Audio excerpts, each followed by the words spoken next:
Well, 2024 marks the fourth year of the Prime Minister's Spelling Bee, sponsored by News Corp Australia, of course, owner of Sky News. After more than 70,000 student registrations, 3 champions emerged. They were each awarded a trip to Canberra to meet the PM. Of course, visit the National Portrait Gallery. Maybe the treat of all was meeting our own Kieran, who spoke with winners Echo Feng, Jillian Strong and Aditya Paul, as well as Penny Fowler and Bree Pickering from the National Portrait Gallery. Well, I'm absolutely delighted to be here at the National Portrait Gallery with the winners of the PM Spelling Bee. I'm delighted to be joined by Echo, Jillian and Aditya, the wonderful winners of the Kids News PM's Spelling Bee. Huge congratulations. Let's start with you, Aditya, from Sydney, from New South Wales, and I believe you have been a finalist a number of times before, but you've stuck at it and you've won it this year. Congratulations. Thanks very much.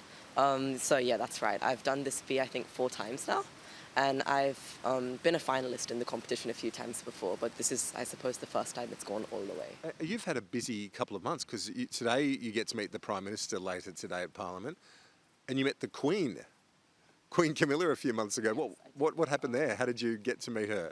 No, that was a great experience. So that was because I think it was an essay competition. I was one of the top 10 finalists, and she was coming over anyway for her Australian visit, so I was able to tag along. Well, congratulations. And so from the Queen to the Prime Minister, and it's Jillian's first time to Parliament today, and before your school goes an excursion next year to Parliament House, but today you get to go there before everyone and meet the Prime Minister. And I know that you love reading, including Keeper of the Lost Cities. My daughters love that book, Sophie Foster. Unlike Harry Potter, the main character is a young girl. What do you love about that series, about Keeper of the Lost Cities? I don't know, it's like part fantasy, part mystery. It's just, yeah, really good. Do you think that loving reading helps with your writing and spelling? Yes. And you've also, have you been in this competition before? Yeah, last year I did it, came 5th in the orange category, even though I was in year 4. Yeah, so you came 5th, and this year you've won it, so welcome. And as I said, you can show your classmates around Parliament House, because you get to go up there later today. And Echo's the first winner ever from the ACT. Congratulations. And I hear that you are someone that loves reading. Is there anything in particular? I like Harry Potter. Harry Potter? Have you read all of the books? Yes. No wonder you're such a great speller. Did you find the competition tricky, or did it come naturally because of all of your reading and writing? It just came naturally. And yeah. I didn't really know about it until I participated. Yeah. And now what a wonderful opportunity. Are you excited to meet the Prime Minister today? I'm very excited, and yeah. Yeah. So, Aditya, when you look at this competition, and you've done extremely well in it, winning it this year, being a finalist, it must give you some confidence as you go into the later years of your high school as well. Yeah, I would suppose it does. It is nice knowing that it's not your first rodeo, to use the common phrase. But yeah, I think it's sort of nice just to know that I can handle that pressure, sort of. I do have that confidence to do well, whether that be in spelling or otherwise. So yeah, I would suppose it does help at school. It does help at school, but I think it's mainly just the experience. And the spelling, for our viewers who might not know, the competition, you do it on a clock as well. So it's not only getting it right, but on a time frame as well. It's very much about holding your nerve, and that's, I suppose, what distinguishes it from other spelling competitions, which are sort of more about the words, and then they give you basically as much time as you want to spell it correctly. This one actually puts you on a clock, so it's definitely a new kind of competition.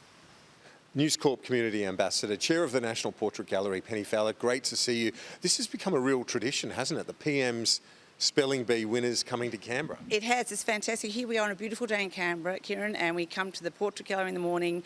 The kids get to do a tour, and then we go up to Parliament House, and the highlight for them is obviously meeting the Prime Minister, and he comes and presents their trophies. And it's just really exciting. This is our 4th year. Can't thank the Prime Minister, Anthony Albanese, enough for all he's done with Kids News Spelling Bee, plus also the Education Minister. It's just so exciting. We had 70,000 entries this year. And Kids News, I know it's an important part of the organisation. It is doing some really good things. It's doing some great things. It's a trusted news source. It's free, it's online, and my vision and my dream is, wouldn't it be great if it could be part of the national curriculum, like our current day current affairs, which we used to have. So I just think it's a really interesting tool. It takes all our complicated news stories, simplifies them down, and is free and accessible to all. It's educating our future generations, Kieran. Bree, thanks so much for your time. Today, the 3 kids that have won the PM Spelling Bee have the tour. What sort of thing, when kids are getting a tour, do you try and create for them and teach them when they're here at the gallery?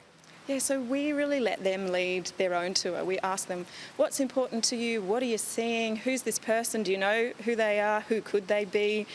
What's going on with their face? Why aren't they smiling? All of these really simple things, but there's a story behind every artwork. So we let the kids decide what they want to learn about, and then our educators come in and fill in the story for them. And they get to learn about art, so different techniques in Australian art over time, and they get to learn about all these incredible people who've contributed to Australian society for the past 60,000 years. Yes, well, it does. It tells our story. It's a beautiful place. Bree Pickering, Director of the National Portrait Gallery. Thanks for your time. Appreciate it. Thank you.